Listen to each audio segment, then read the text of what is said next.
Are we live? We are live. Good evening, boxing fans, and welcome to a Sunday edition of Enter the Ring Live with your two hosts for tonight, Mighty Mike. AJ Rage. And we are Eric's probably at the business, Eric the Red, so I'm sure he'll be checking in with us pretty soon. Sorry, the intro cut a little short there, so we're caught a little off guard. Anyways, we're here to talk about a big weekend of boxing, man. We had a really good weekend in contrast to last week when we had to have multiple TVs going and flipping back and forth, we're able to kind of just watch the Fox prelims all day. If it started at early in the afternoon and went all the way until the main event, which went off at about 8:45, 9 p.m. Obviously, Manny Pacquiao falling by unanimous decision to Yordenis Ugas. We'll get to the main event, obviously, in time, but I think we'll probably want to start off first by just talking about the weekend. How's the weekend so far, bro? It's going pretty good, bro. Just, like I said, just getting some stuff done, getting prepared for our other new show, and just working on a lot of stuff. Excited about us getting back on stage with our music. So yeah, that's a whole nother story, but it's exciting. We've had a little bit of time off, and to kind of recharge our batteries. And I think I know I am. I'm ready to get out there and start doing some shows again and getting back into a regular rehearsal schedule. And we will in time. I mean, probably starting this week. So I think it's just like boxing. Sometimes you'll see a boxer who kind of steps away from the sport for a little while to kind of reevaluate where they're at in their career and stuff. And we've had that opportunity now that we're more mature. I think better musicians. I think it's going to help us in the long run. Yep. So let's go ahead and talk about this card. I'm going to start first by saying this. I read a lot. I watched a lot of videos. I wanted people's take on the card. And obviously there was a bit of a letdown with Errol Spence becoming up injured about 2 weeks ago and having to pull out of the fight. There's been some controversy around how or why that happened. It doesn't matter. At the end of the day, the fight took place last night.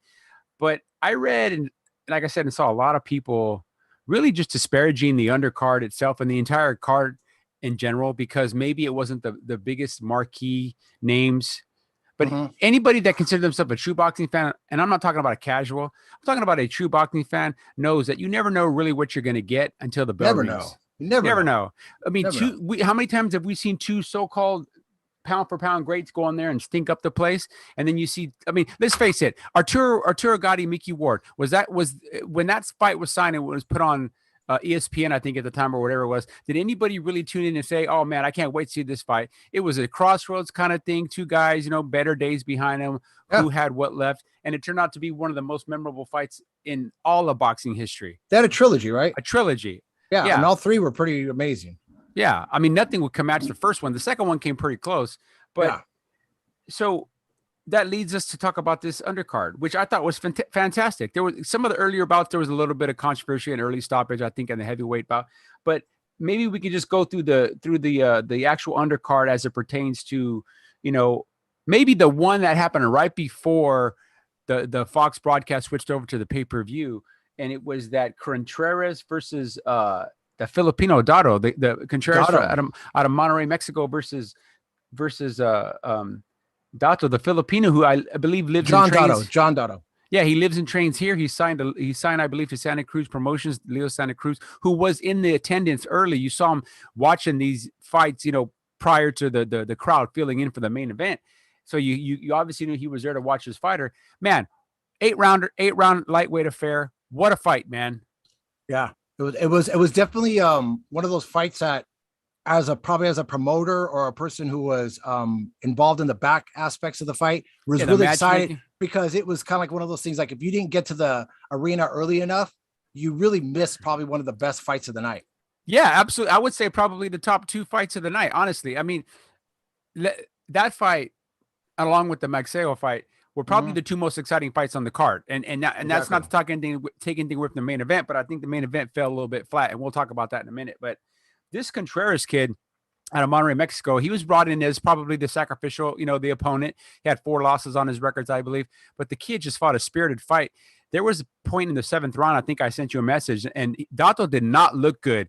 He was taking some big shots, and though he did come on in the 8th round and did finish the fight strong, at any moment in that 7th round, if the corner would have thrown the towel or the referee would have waved it off, I wouldn't have been mad at him, because his face, he was a bloody mess. He definitely has a broken nose. That the blood would just not stop flowing out of that nose. He just physically, he had that glossy eye look in his face, and Contreras was just not to be denied. He didn't follow the script. The script was for him to come in and give good, tough rounds and lose a decision. He ended up winning it unanimously, and they got it right. I think all 3 of the judges had it 1-6. No, they had it. It was an 8-round fight, so I think they might have had it like 88-82 or something like that. Or on the John Dotto fight. Yeah. 80 to 70. I don't know, 80 to 74 or 79 to 73, something like that. Either way, he wins the unanimous decision, deservedly so. The kid, I mean, man, he was just one of those just hard nosed tough. They actually had it 78, 78, 74, 78, 74. Yeah, no, like that. Yeah, Morris Jarman had it 77-74 for Contreras. Yeah. Moretti had it 77-74 for Contreras, and DeLuca had it 79-70 something for 73. Dotto. For Dotto. Whoa. Who had it for Dotto? DeLuca. Max DeLuca actually scored for the Filipino kid? That's, if I'm looking at this right. Wow, that's shocking. And you know what? I thought it was a UD, but you might be right. It might have been a split decision. Either way, the right guy won. No, I take it back, bro. I'm sorry. My apologies. It's my glasses. 78-73, DeLuca had it for Contreras. So Angel won a unanimous decision. Yeah. And the kid, like I said, well, like we said, if you tuned in late or had no interest in watching the undercard because you thought it was going to be just whatever, well, you're not a boxing fan. You're an idiot. You're a casual, because it was a great fight. Well, you know what, Mike, that makes a good point. That's something we've been wanting to really kind of like talk about more. Was you're seeing a lot more of this. I go back to about that happened earlier this year and stuff, and they're getting ready to have the rematch. And that was the Lara versus Josh Warrington fight, a fight where a guy was brought in. He was actually a substitute. Guy stepped up a division. Oh yeah. Brought as a sacrificial lamb, and Josh Warrington in the new division, with what he was going to do. And absolutely just annihilated Josh Warrington. Mm-hmm. Now I know they got this rematch coming up. We'll see what happens. But you're seeing more and more of this, of these guys that are just coming in and just not laying down. Another fight that was on the card was Burley Banks, a guy who just can't seem to get it together. And, he had a late substitute coming in. He ends up getting held to a draw. So it's like, Burley Brooks against Cameron Rivera, a guy who comes in with 9-6. You just never know. You can never just judge a book by its cover. A guy can come in with a 96 record from Mexico, but you don't know who he's fought, Well, the matchmaking obviously was on point for last night's card. Absolutely. The matchmakers knew what they were doing. They were going to get some competitive fights. But if you're a boxing fan out there, a casual, whether you run a channel or you call yourself a boxing fan, or if you're a Akam Baraka, guys that are getting paid a lot of money to cover boxing and probably didn't even tune into these fights, because you didn't recognize the names, it doesn't make any sense. It doesn't make any sense. But I'll tell you, what about that's a whole nother pet peeve about boxing fans that I have.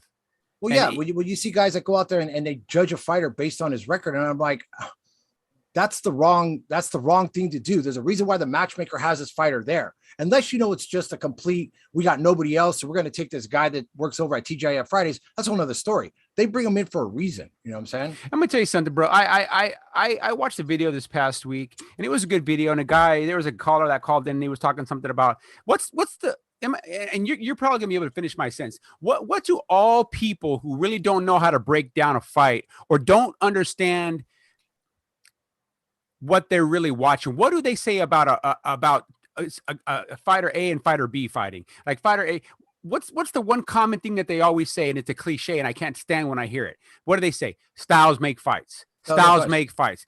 That's a cop-out. Bullshit. Cop-out. More so than a style of a fighter, it's timing. Absolutely. Which is why, if we go back just a week ago, or a couple weeks ago, when the Michael Foxhouse, whatever, when they talk about, styles make fights, whatever. The Daniel Franco Andrew Maloney fight was classic example. Franco had the style to beat Maloney. He was going to match Maloney like he did in the first fight. He matched him and he just out-toughed him. He out-toughed him in the third fight.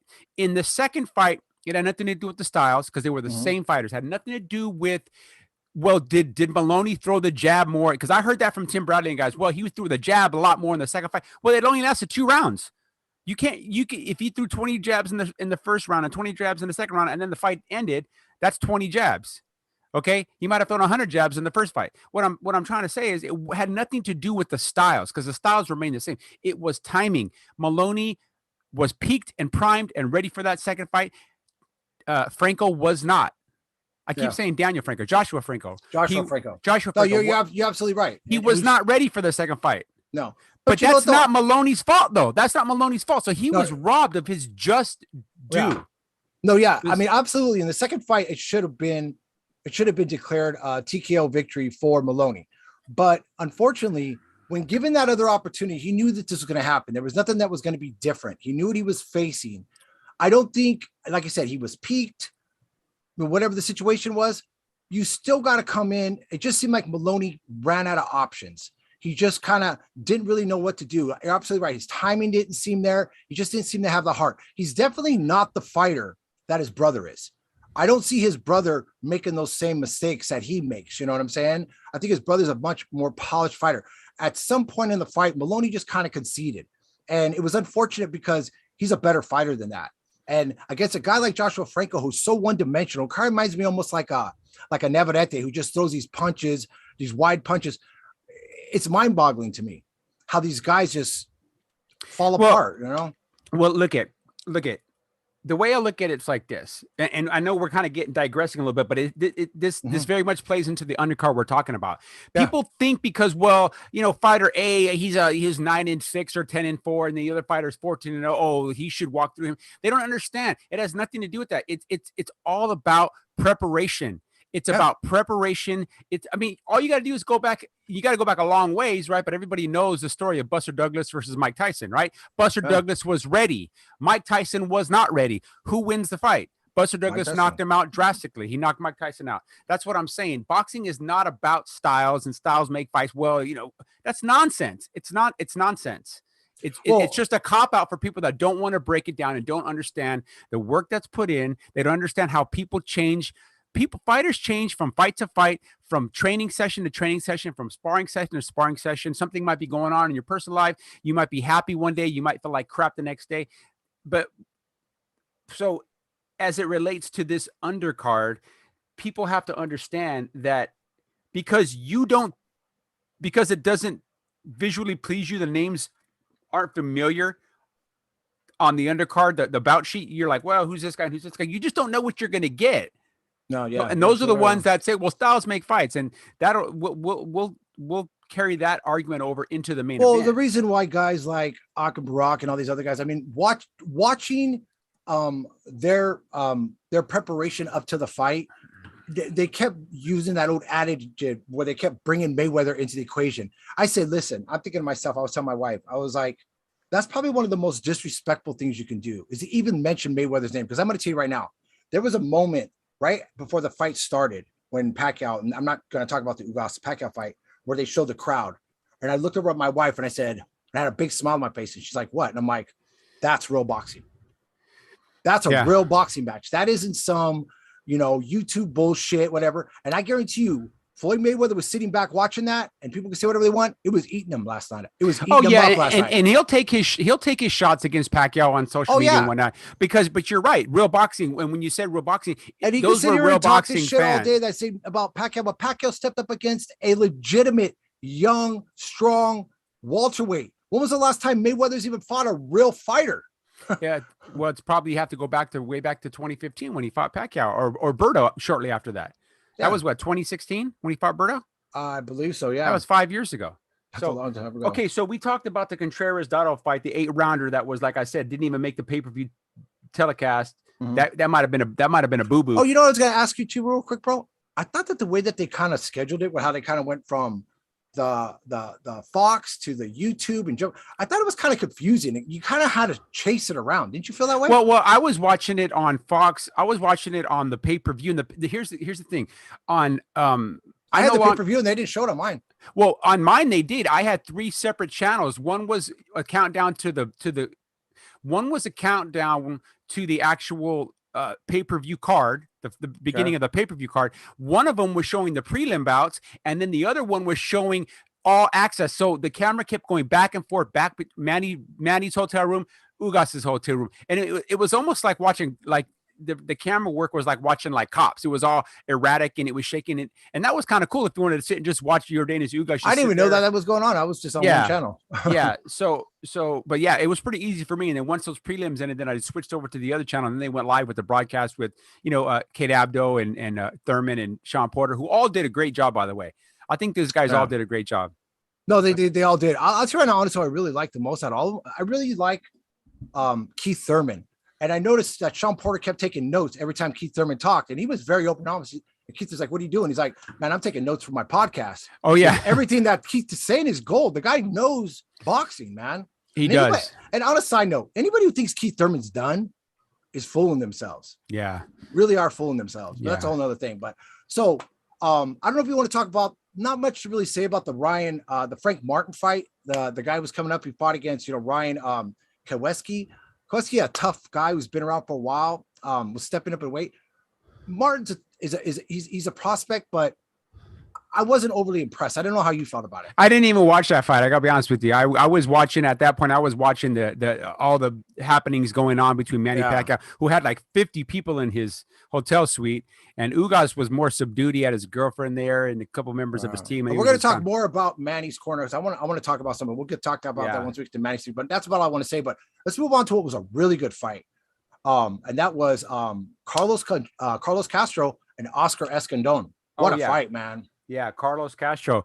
First fight in a while. Who you've been in the gym with before? I've been in the gym with Carlos Castro. I've watched him spar a couple times. He's a good fighter. He's out of Arizona. He's it was a co-promotion Iron Boy. For those of you that don't know, most people know Iron Boy is a local promotion in the Phoenix area, and they put on good shows. They really have developed some really good fighters. They're like that first tier kind of, well, they had Devaka, right? They had Devaka. They have quite a few fighters. They had they helped develop Ray Beltran. Even I think Benavidez brothers back in the day before they got signed to the bigger promotion, but they all fought on Iron Boy cards. Anyways, Carlos Castro wins was the 10th round. Was it the 10th round stoppage? Because it was a 12-round eliminator, it was right? 10th round TKO. 10th round TKO. Comes out in the first round and gets clipped and dropped and got hit again at the end of the first round with a left hook by Escandón. And really, I mean, he took the shots. I mean, he almost went down that second time, but he took the shot well. I mean, he recuperated fast. I'm not gonna say he took the shot well because it really hurt him, but he recuperated fast and went on and just finally started establishing his jab. I was talking to Renee was here, we were watching, and he was saying that, man, Carlos needs to box. He needs to move and box, but Escandón doesn't let you. He's all over you, man. He is a tough little son of a gun. Escandón is one of those guys. I mean, I don't know if you saw his fight against Brandon Figueroa.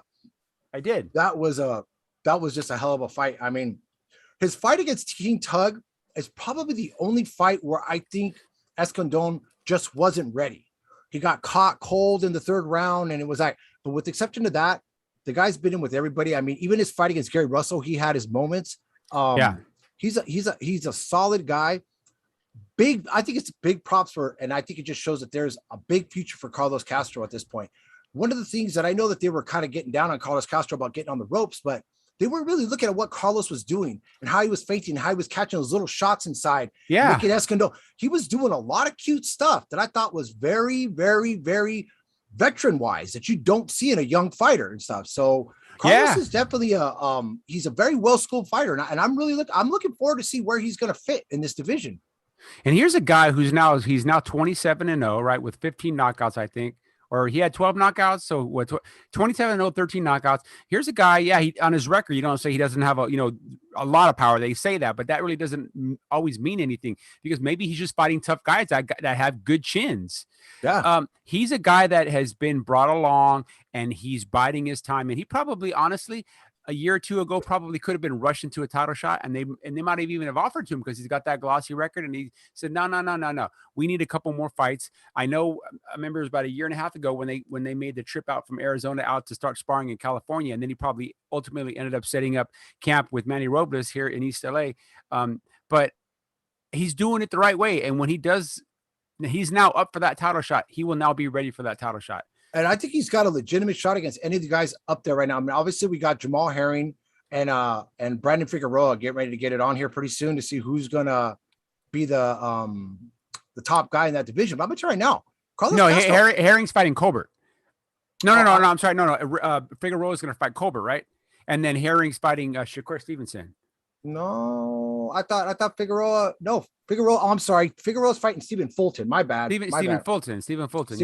Yeah. So the winner right there between Stephen Fulton and Figueroa, that's a legitimate opponent for Castro. Castro's got physical advantages over both fighters.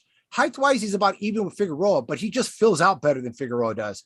He just has a boxer's physique. He looked just like he's got a great boxer's physique. I tell you, he is that prototypical Arizona fighter. When I saw him, it was almost like I was getting glances of the Benavidez brothers.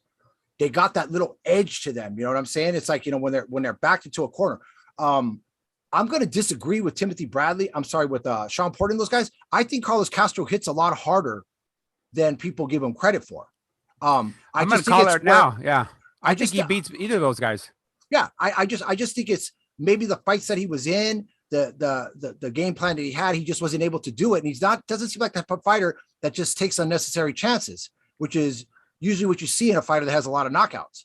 I think he beats either fighter. Honestly, I think he beats Fulton easier only because Figueroa is going to put that pressure, but I don't know if Figueroa is going to be able to physically be, to handle that strength. That was one thing that I noticed. Nobody pushes Oscar Escandón, and Carlos Castro was able to physically push Oscar Escandón around the ring, and that's a huge accomplishment. Well, the Brandon Figueroa's fundamental flaws will be exposed and show up badly if they ever fight.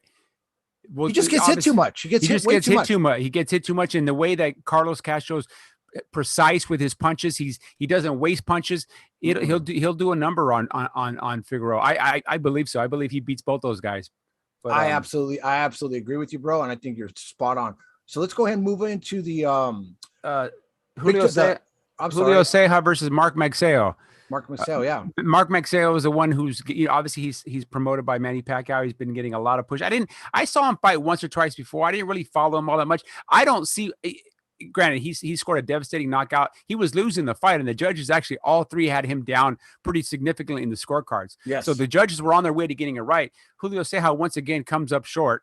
He just his motor just turned off. It's like somebody for the valve to turn the fuel on just turned off, and he just stopped fighting those last two rounds. I don't know what happened. He just stopped fighting and ended up getting hit with two punches that he hadn't got hit with the entire night. He hadn't got touched by that right hand, and he ended up getting hit with two of them back to back, and he was viciously knocked out. Yeah, he was viciously. And I don't know if you've heard any update, but nothing at all. I saw Magsayo's fight against Carlos Avalos. You know Carlos Avalos. Yeah.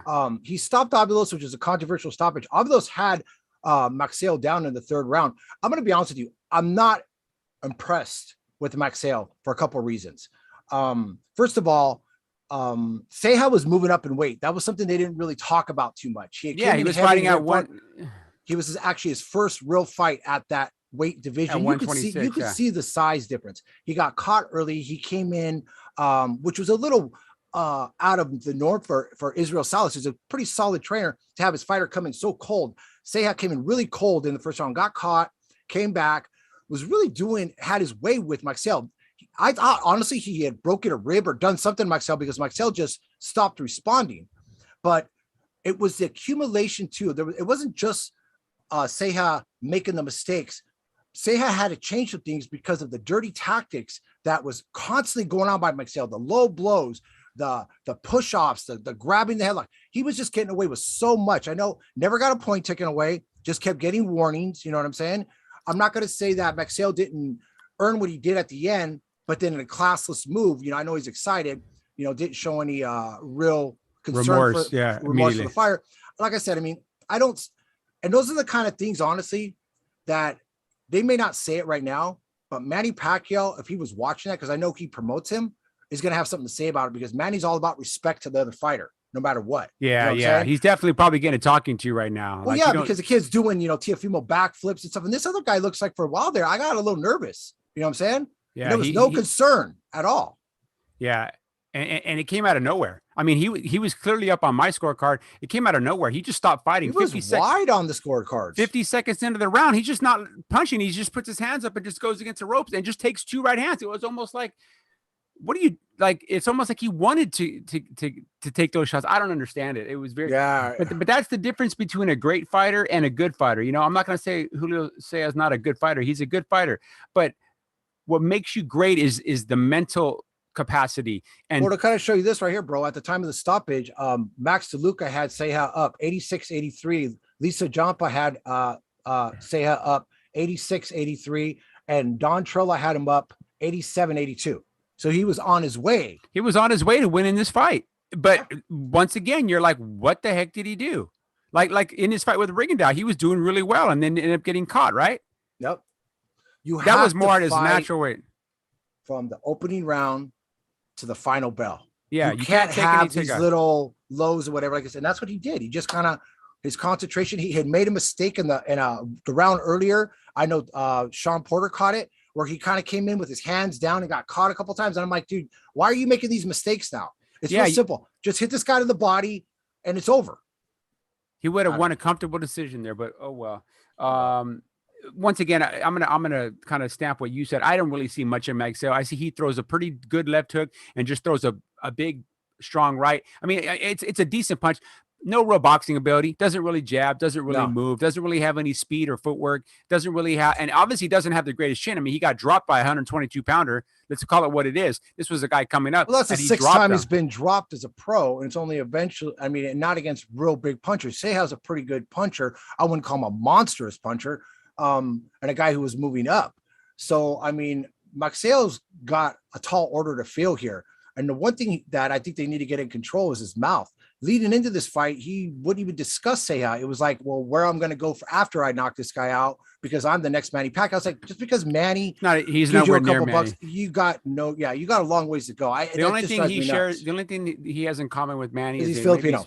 He's Filipino, speak the same dialect, and like to wear the blue. My wife's Filipino, like your wife. My wife couldn't stand him. Yeah. My wife, he was totally disrespectful. So let's talk about the fight that I was actually very excited to see.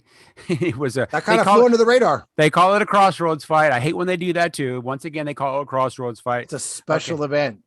It's a special event. We're talking about Robert Guerrero, the Ghost Guerrero, taking on Vicious Victor Ortiz in a 10-round welterweight attraction. 2 guys that hadn't fought in a while, 2 guys that had semi-retired, contemplated, came back to boxing. I got to be honest, when I found out Victor was fighting again, I said, oh, wow, so he must have got through all the court cases. God bless him. He got through all that. And he looked pretty damn good. I got to say, in those first couple rounds, the way that fight started out, the first 3-4 rounds, they were standing and trading, and there was some high-level fighting going on there. I'm not going to say boxing because neither guy was moving and jabbing. They were standing there and trading.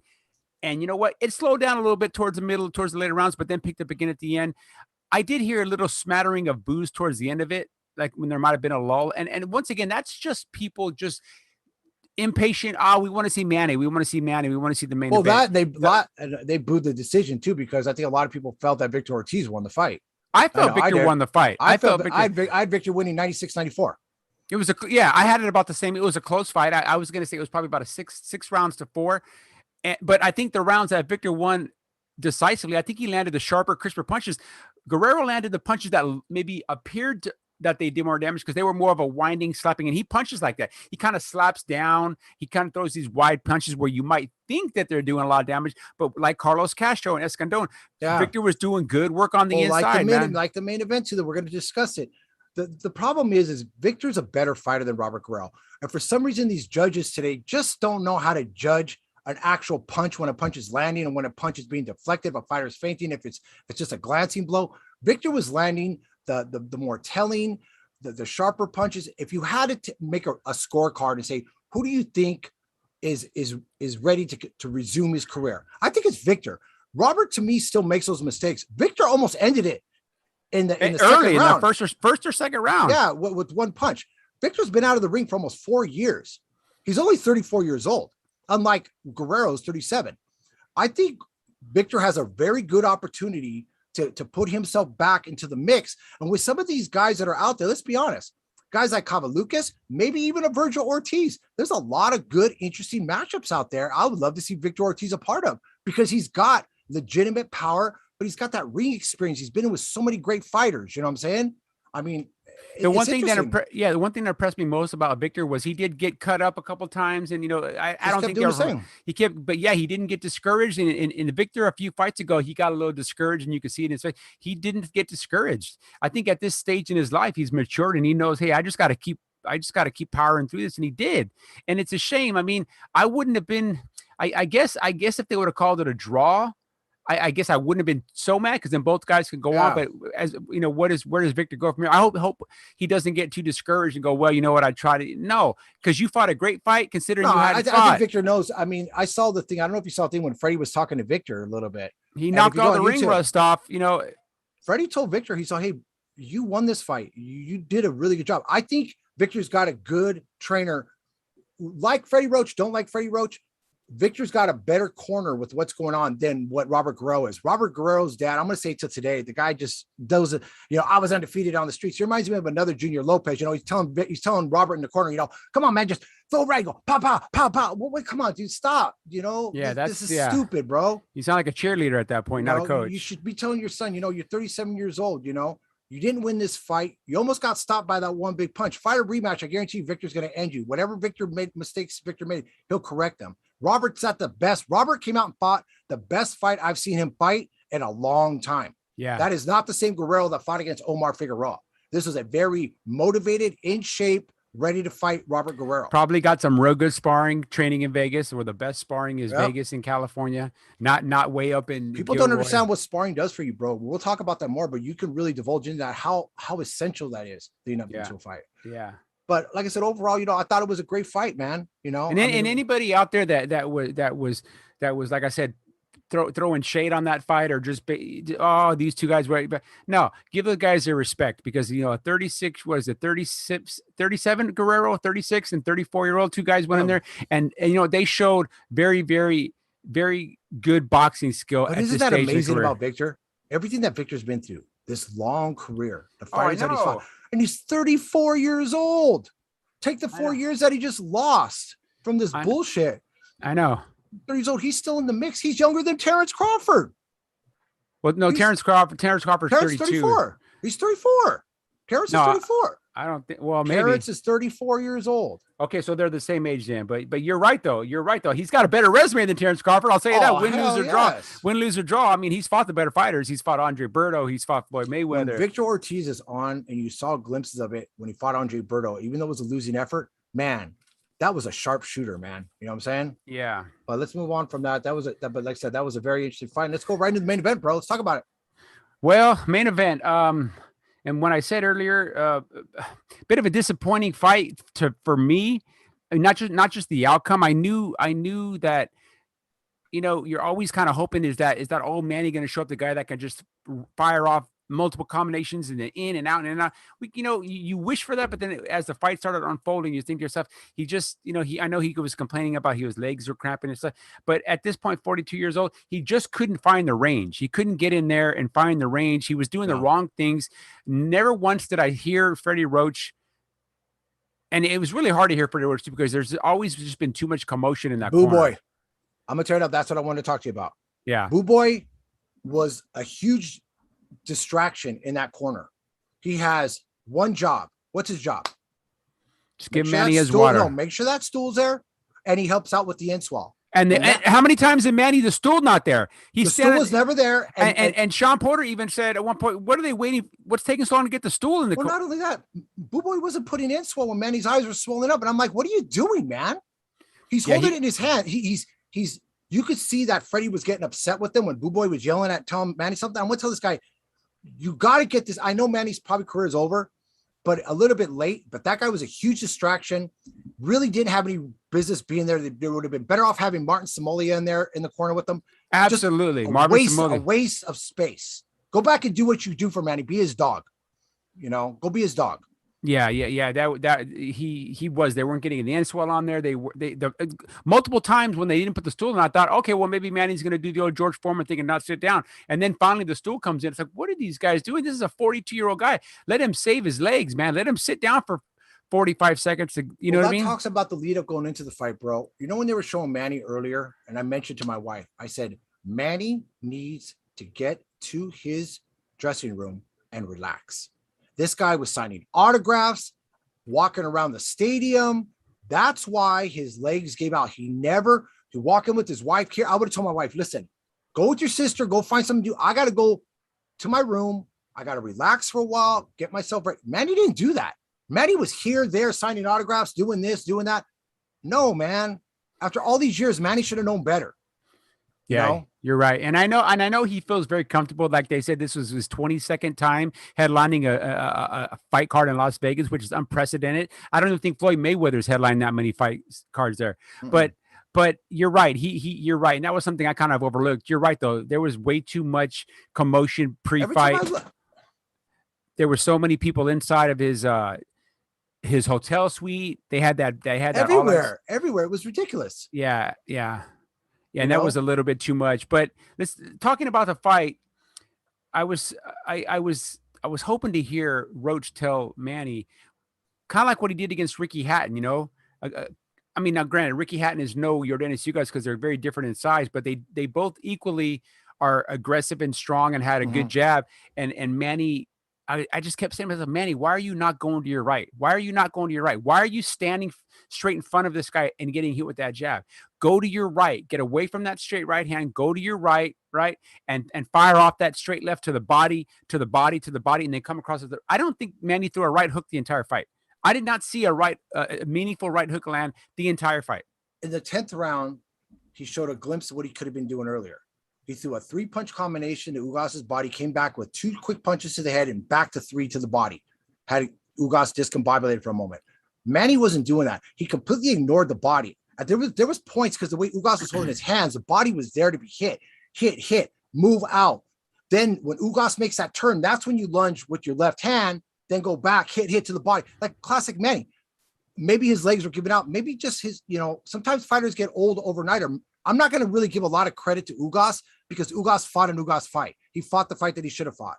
I thought he could have used his jab a little bit more, made the night a little bit easier for himself, because if you started looking towards the end of the fight, his face is showing a little bit of wear and tear too. You know what I'm saying? Yeah, they were making it sound like the announcers, they were making it very like one-sided, like Manny's taking all this punishment. Yeah, he got hit with some punches, but he did block a lot, and you know what I mean? And he really wasn't getting the credit, I think, for the punches that he was landing. Well, nothing that Ugas was throwing at Manny was really affected. Not once was Manny ever really hurt. No, not at all. You know what I'm saying? To me, my impression of the fight after the fight, I had Manny winning the fight, possibly a draw, but I thought he won the fight. I thought he threw the more telling punches. I don't know how they thought Ugas threw more punches. I don't know where they got those. No. Manny threw 400 more punches than Ugas. He threw 800 punches. Ugas threw 405. Yeah, that just doesn't make sense. When do you ever see a fighter lose a fight and he doubled up on the other guy? Yeah. You're right.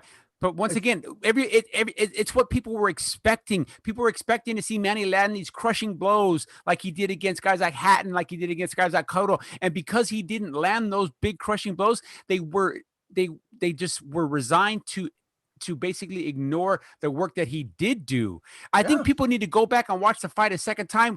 Take the emotion out of it, of wanting to see, because everybody gets caught up in it. I wanted to see Manny I wanted to see him land a good straight left to the body. I said, man, why is he not going to the body? Why is he not going to the body? But you got to take the emotion out of it. And you're right. When does a fighter double up another fighter and lose a fight? And he lose it unanimously.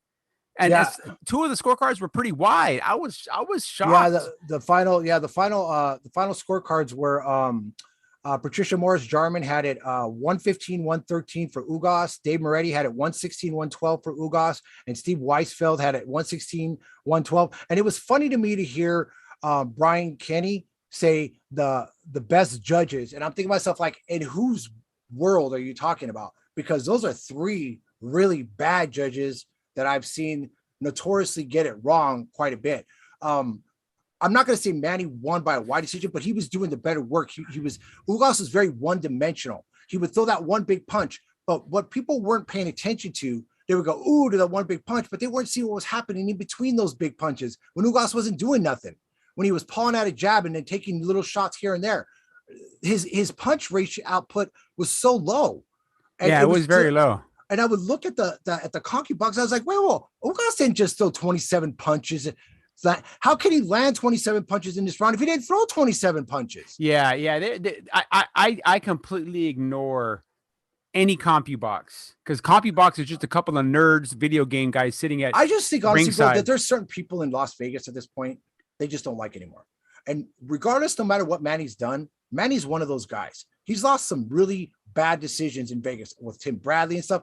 Another one, just like Victor Ortiz. He's another guy. He's like the Tanya Harding of boxing. Tanya Harding would go out there and do this amazing routine and stuff like this. And the judge would give her the shitty score. And she'd be like, what am I doing wrong? To be like, Tanya, we just don't like you. I just don't think they like guys like Manny anymore. And they don't like, they want guys like Ugas to be the next ones to fight against Errol Spence. And they don't like guys like Victor Ortiz. That's just the way it is. I don't understand. There's some little secret society, something going on behind the scenes. That's something you're gonna have to find out. That's more your part. Remember, like I said last week when we were talking that that these boxing minds and the promoters and everybody, the strategists, they're always 2-3 moves ahead of us. I hate to say it. I mean, sometimes we can see what's going on, but then when it all comes to light, then you go, oh well, that's why that decision took place. That's why this. That's why that. Yeah. Anyways. I mean.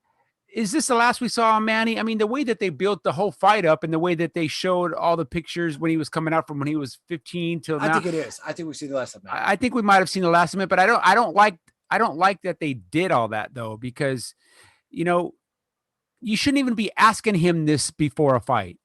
You know what I mean? It takes time to put, bro, your wife's been in production. Your daughter works in production. It takes time to put that stuff together. Yeah. So if they already had it put together, Manny has to lose the fight.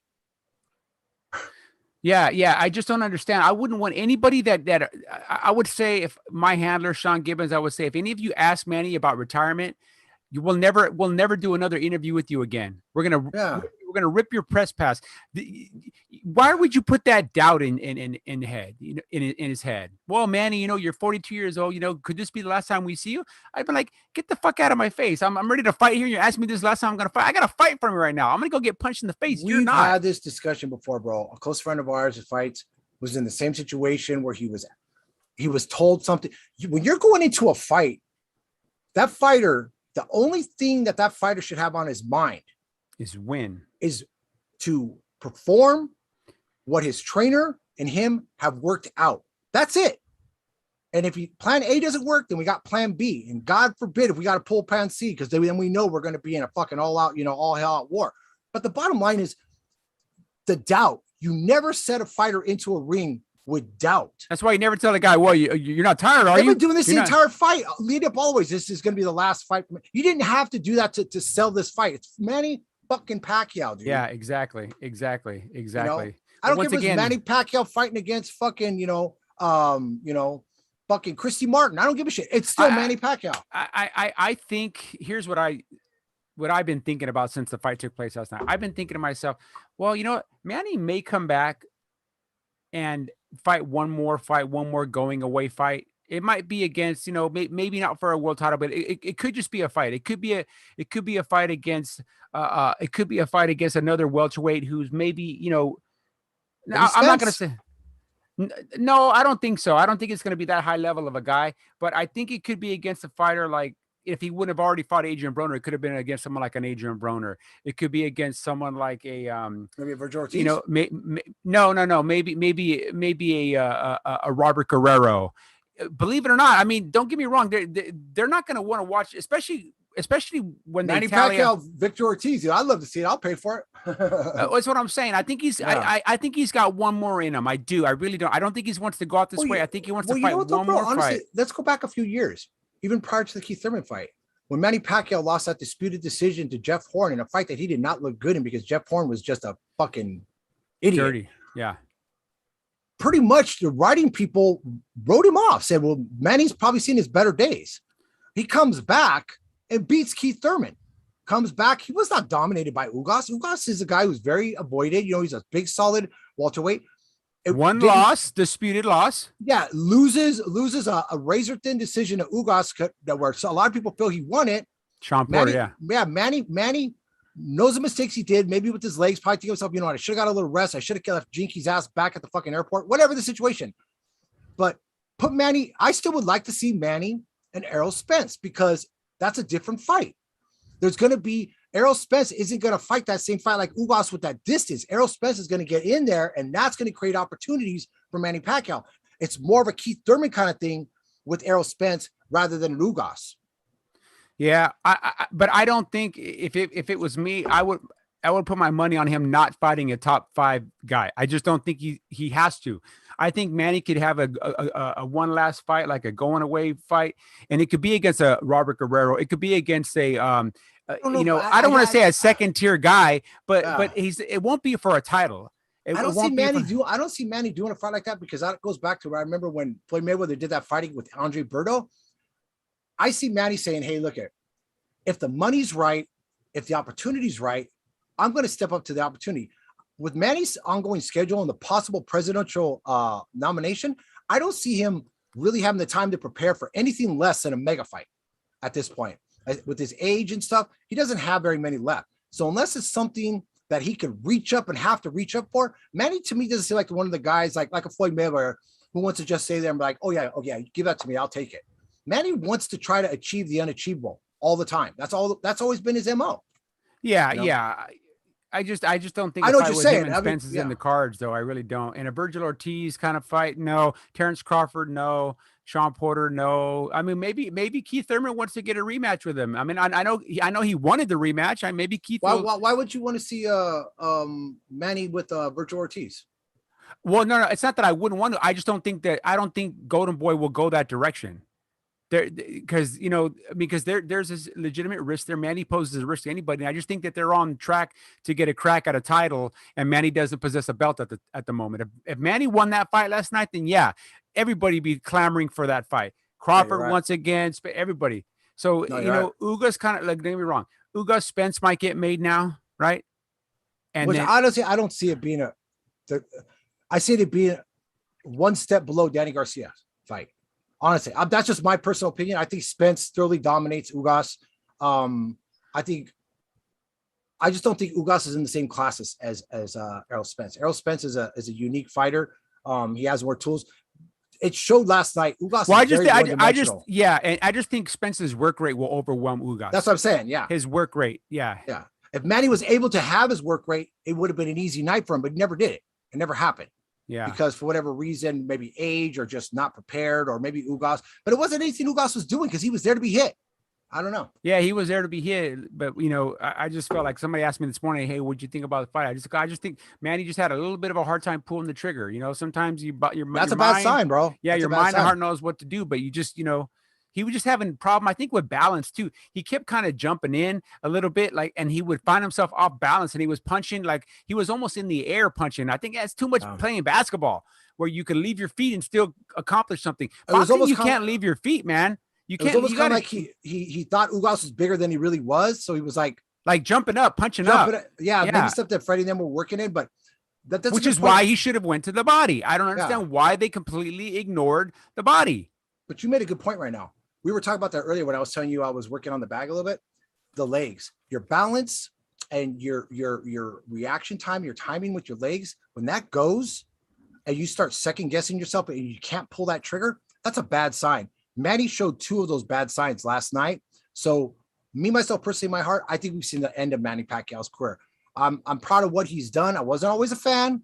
Believe me, there's plenty of times I sat on the other side, want to see Manny get knocked out. Believe me, I was one of the guys that was grinning ear to ear when Marquez knocked him cold. Yeah. Knowing Marquez was probably not doing it legitimately. Yeah. But Manny was put in that situation too several times in his fights against Cotto and others.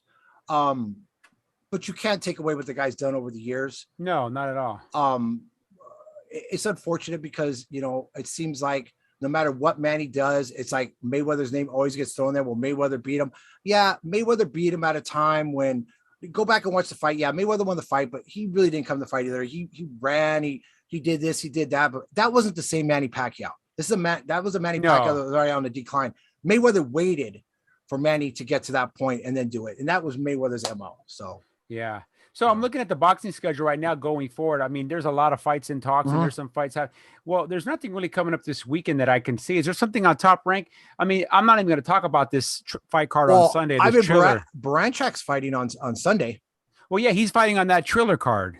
Yeah. The Woodley versus Paul. I won't even discuss that. That's a non-event. That's no different than we don't talk about darts on this. I'm actually surprised Daniel Dubois is fighting already again this Sunday. He's fighting on the same card. He's fighting his first fight in the States.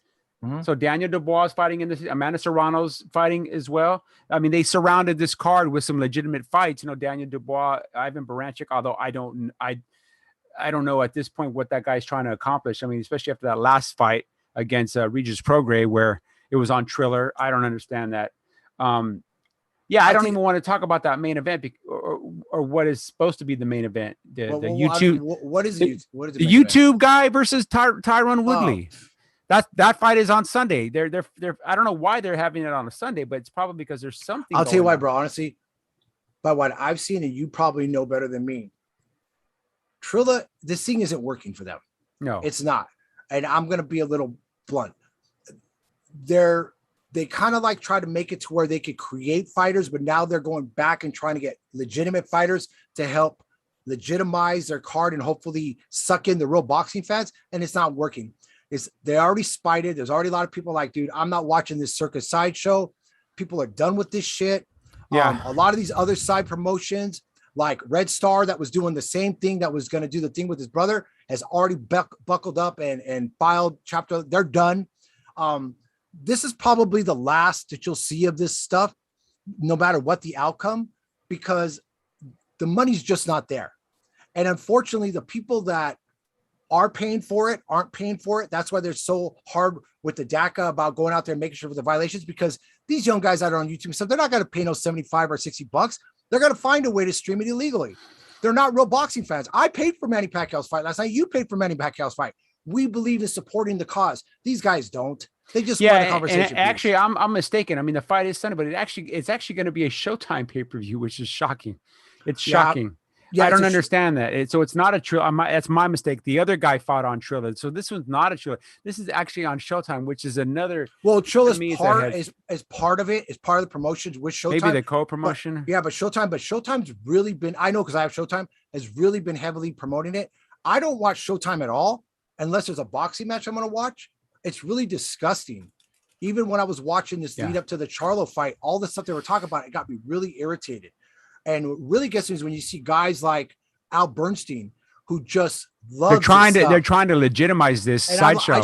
I can't wait till the next time I see this guy and just tell him, you know, dude, you're a disgrace to boxing, man. You're everything you've ever done good in boxing is just you flush it down the toilet. But you know, though, shame on Floyd Mayweather, man, bro. I hate to say, I'm gonna go back to it again. Floyd started this bullshit. Yeah, he did. He started this with this with the McGregor thing, and then at least McGregor was an actual, granted not a boxer but a fighter. I don't know if you saw, but Floyd spoke about Gervonta Davis fighting Keith Thurman, called out Keith Thurman. Okay, now let me tell you something right now. Keith Thurman said, "Let's do it. Let's do it." Oh yeah. You want to do it? Let me say right now. And right away, you get people out there. Keith Thurman ain't fought nobody. He lost to Manny Pacquiao. Let me tell you something what's going to happen, guys. I like Gervonta Tank Davis, but don't mistake his victory over Mario Barrios to Keith one-time Thurman. Thurman will end Tank. There is nothing. Go back and watch the Mario Barrios fight. Tank, like the Leo Santa Cruz fight, was losing. He had to dig deep to come back and win that fight. That's not going to happen. Keith doesn't make those kind of mistakes. He proved it against a 9-10-time world champion in Manny Pacquiao. Gervonta Davis these are too big of steps. And to think that he's ready for a guy like Keith Thurman, it's going to be a hard pill to swallow, because he's going to get knocked out, and he's going to get knocked out devastatingly. Yeah, that fight's not going to happen. I think whoever's Floyd talking that nonsense, they just need to chill. Floyd's running his mouth right now, trying to put it into, and it's unfortunate because I wish I could pull Gervonta aside and go, "Hey, Gervonta, you look over there. You know who that is? That's AB. That's Adrian the Problem Broner, man. probably a guy who had more potential than any fighter in the last 20 years. Look at him now. Yeah. And look what Floyd did to him. And he's going to do the same thing to you, man. And you're going to be just like that, kicking it with AB over in the fucking $1.99 buffet station, man. Come on, dude. Wake up, bro. You don't need this punk, man. No. He's yesterday, man. You don't need that shit. Yeah, exactly. I mean, Floyd is not one to give promotional advice, matchmaking advice. He's just not. Floyd wants to impress me. I'd love to see Floyd fight Tank. Let Tank go after Floyd. I hope that there's a rift. Let that happen, dude. I would love to see it. For a long time, I wanted to see Adrian Broner fight Floyd. I thought that was a very makeable Adrian Broner fight. would have beat his ass, dude, if Adrian Broner was already twisted in the mind. But yeah. So, anyway, so we got a little bit of a quiet weekend coming up. Like, I mean, we'll probably touch base and talk about the Dubois real quick before fight. we go. Can we just talk real briefly about a couple fights coming up? Just we'll touch on real briefly. Yeah, what fights though? On the 4th, Conor Benn, who I think is kind of a big mouth, is actually fighting his toughest fight when he's fighting against Adrian Granados. This is going to be a tough fight for Conor Benn because Conor Benn, let's be honest, you know what I'm saying? He's kind of beaten the C-level guys and stuff like this, but for some reason, he's a difficult guy to listen to, especially when he's talking to Eddie Hearn. You can just tell Eddie Hearn wants to work with the kid, but there's a part where Eddie Hearn is just like, God, I can't stand this kid. There's Conor Benn, yeah. And the other one is a rematch between Marcelo Lara and Josh Warrington. Mauricio Lara? No, yeah, that fight is when? That fight is September, right? September 4th. Yeah, so see, like I said, well, that's 2 weeks from now. There's a little bit of lull this week, but yeah, we'll look forward to those fights. Hey, Warrington, I mean, obviously he wants revenge. He took a pretty devastating loss to Lara. So, you know, I don't know, man. Maybe Lara's one of those guys where he won that title or he beat Warrington convincingly. It might have made him even a better fighter. The second time might not be any different. I think it's a big mistake for Warrington to take this fight. I think he should have went back down to his natural weight. I think he should avoid Lara at all costs. I think Lara is just the wrong guy. The wrong guy, huh? Hey, real quick, bro, before we go, what is going on with the Tyson Fury Deontay Wilder fight? So now it's back on? Yeah, October the 6th. October the 6th. I know they did a sit down for the like the face-to-face thingy. I saw a little bit of highlights from it, and I guess it got kind of heated. You know, Deontay's still talking something about his arm and the gloves and all kinds of nonsense. And I don't know. It's going to be interesting. I mean, let's just hope the fight's only 6 weeks away. What about Teofimo Lopez and Kambosos? Is that just a they're supposed to fight by October the 17th is when that fight is supposed to take place. Because I hear they're going to strip Teofimo of his title. That's what Teofimo wants. He didn't want to fight. Remember, and this goes back to what we said at the beginning. It's timing. If these guys fight 10 times, maybe Teofimo beats him 8 times. Kambosos wins 5, maybe 9-1. But Teofimo knew that he was not ready, and Kambosos was ready. The timing was there. He was ready. He was shredded. He was putting in the work. He was in camp. That's what I'm saying, man. Timing is so important, man. Timing is, and I've learned that over the last years. It's way more important. But I also think, bro, that we're at a point in boxing now where you have to understand your place. If you're the welterweight champion of the world, you're the welterweight champion of the world. Keep other divisions, other weight classes, other champions out of your mouth, unless you truly intend on going up there and fighting some sort of a dream match. I know I sent you that thing and about with Lomachenko, about him making some statements about Manny Pacquiao, which is, you know, maybe some of it was taken out of context until I saw the video, whatever. Maybe he was goofing around, whatever. That's a fight that will never happen. They're too far apart as far as weight classes. You know what I'm saying? Oh, yeah. You know, but I understand maybe Lomachenko's trying to go down a different route. Maybe he's trying to take a little bit of that Teofimo Alish to kind of, you know, keep things going. And then I saw the same thing because I guess Freddie Roach wasn't aware 100% who Josh Taylor was. So Josh Taylor started running his mouth about Manny Pacquiao. I'm like, dude, listen, guys, put the brakes on, okay? The first thing you're going to do and how you're going to lose legitimacy of being the champion that you are is to start picking at legends. Earn your spot. Josh Taylor's done nothing but great stuff. He legitimately unified that title. Don't tarnish what you've done by going out there and talking about people. Don't do it, man. Yeah, because this is the guy that's not even your division. You have yet to fight. Freddie's got Parkinson's disease. I'm sorry. Maybe he didn't know. For you to be so narcissistic that he's got to know who I am. You know, that's Freddie though. Freddie. I know Freddie plays my games. He's always done that. You know what I mean? Yeah. Like he was going out there saying like he was out there saying before this fight, oh, we're gonna knock Ugas out. He was quoted, we're gonna knock him out early. It's like, oh man, don't write that check that your fighter has to cash now, buddy. But he should know better than that. When a trainer does that, dude, only the person he should know better than that, man. Well, if I was the guy, I'd be looking at the trainer going, man, whoa. If anybody's gonna call their shots, let me call the shots. I'm the guy that's in there throwing punches. Hey, real quick, bro, before we go, because I know we went over. Did you hear about Jamal Charlo stepping up after Benavidez has this fight and fighting Benavidez? Well, I don't know, because I know the Benavidez was supposed to be fighting this Saturday in Phoenix, and that fight got called off because I think he tested positive for COVID a couple of weeks ago. So that whole entire card is off. Now, does Benavidez have they rescheduled that fight with Uzcategui, or what's the deal? Or does he want to fight Benavidez after Benavidez' next fight, or did they cancel this fight? Now they're going to try to make that fight. Did he really get COVID, or was it just a ploy? Because, hey, you know what? Maybe the fight wasn't selling also well. Because let's face it, Uzcategui was a good fighter a couple of years ago, but he's boring as all hell. He is boring. I just saw another one too, and I was surprised you didn't say anything about it. I saw that they just deemed they're making mandatory. They're making Jaime Munguia face against Derevyanchenko. Well, the WBC ordered a mandatory for those guys, but then the WBO also did the same thing to him. So what does Jaime do? Jaime goes, okay, well, who do I want to? As far as I'm concerned, I would stick with the WBO and be like, WBC, you want to drop me from your rankings? So be it. Fine. I'm going to stick with the WBO. I was their champion. They've had me as the number one guy. The fight with Rosado to me makes more sense from a dollars and cents perspective, because there's a big Puerto Rican contingent. Rosado is a known guy. I don't know how many people are really excited to see Jaime fight Derevyanchenko, other than to use it as a measuring stick. That's what I think they're doing more. It's a good gauge, right? Because let's be honest, Rosado, he got this fight in his last fight against this dude, but who was that guy? Who was he? Well, no. But go back one fight though. I thought he beat Danny Jacobs. Oh yeah, absolutely. I thought he beat Danny Jacobs. But then again, we go back. Danny Jacobs lost to Canelo. He lost to Triple G. He's lost all these guys. So we need somebody. Like I said, let's be honest. Derevyanchenko, to me, in my book, he beat Triple G in that fight. Derevyanchenko lost a close split decision. It could have went either way against Daniel Jacobs. His only bad outing was against Jamal Charlo. Yeah, that was it. And then how long did that fight last? Did it go? What the distance? 12 rounds. It went the distance. So if Jaime goes out there and that's what I'm saying. He goes out there and he annihilates this guy and drops him and ends him like this. It says a lot about Jaime Munguia, because I don't see anybody else wanting to step up and fight against his fight. Andrade still has nobody on his thing. I'm hearing that he might fight Liam Williams again. Yeah, Andrade's he's a clown. He's a complete joke. That guy's a joke. Yeah, but he's a joke. He comes interrupts Canelo's press conference, and he fights a completely different division, by the way, did you see Caleb Plant at the fight? I did, yeah.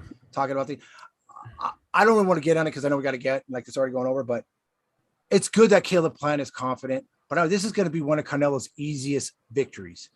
There's nothing Caleb Plant, I'm going to be honest with you. Canelo's already faced the toughest guys in that division. Billy Joe Saunders beats Caleb Plant. Callum Smith beats Caleb Plant.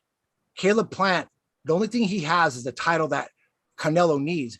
And this stall tactic, that whatever happened, I don't care who was at fault, Canelo's going to make him pay on that holiday. It's going to be devastating. In fact, Canelo's not going to waste a lot of time. He's not going to make any mistakes, I don't think. He's going to go in there. He wants to hurt Caleb Plant. Caleb Plant doesn't have the power. He doesn't, he's a little cute. He's a little slick, but that only goes so far. You know what I'm saying? Caleb Plant's a good boxer, but he tends to fade a little bit in fights. He's never fought once anybody. He starts to fade, and once he starts getting hit, because Canelo's going to tear that body up, and he's got a long torso. Canelo's going to go to his body. He's going to beat it up.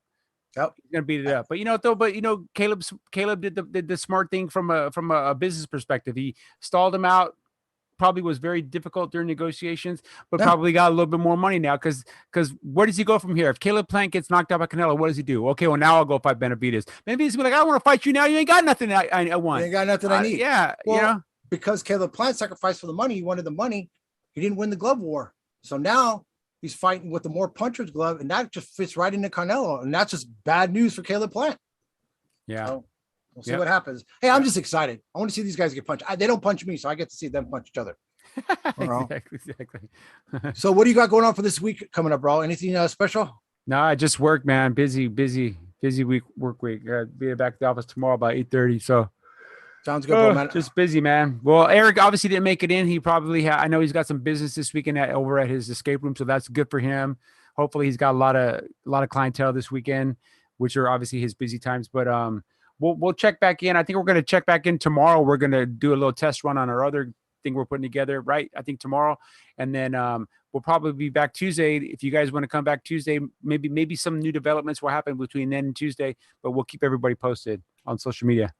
Yeah. Hey, real quick. I wanna do a little something real fast, if you don't mind. Yeah. This is we lost a really close friend. Yeah, we did. Not just a friend, like a brother. A guy named Rick Shin. To us, Ricky Shin, the samurai. He loved boxing. We used to have our little boxing things back in the day. I mean, this is a guy that we grew up with each other. He was there when my parents went to divorce. I was there when his dad had a situation. We grew up together. His brother Tommy, Killer, gave me the worst beating in my life. And I told my wife, I said, you know what? I remember when we had that thing over at that Marine base, and I saw Tommy, and I hadn't seen Tommy in years. And first thing, Tommy walks up to me and yells at me and tells me, go take this dish from his mom. And I looked at Tommy in his eyes. I thought, that's you know what? He'll still kick my ass, dude. And he's not a big guy either, but he just was. But he was my brother, man. You know what I'm saying? Yeah. Tommy was always there. And, so this one goes out to a guy who we really love. This is a 10 count of 10 bell for the samurai, Rick Shin.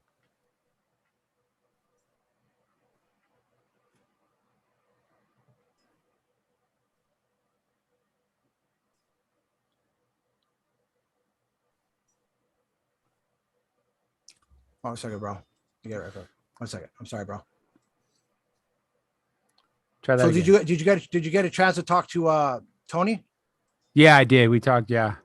Oh, okay. Yeah, long conversation. You did. Yeah. What how's Tony doing? I mean, as good as you can be, considering he lost his son a couple years ago, and now he lost his brother. Yeah. Here we go, guys. For Rick Shin.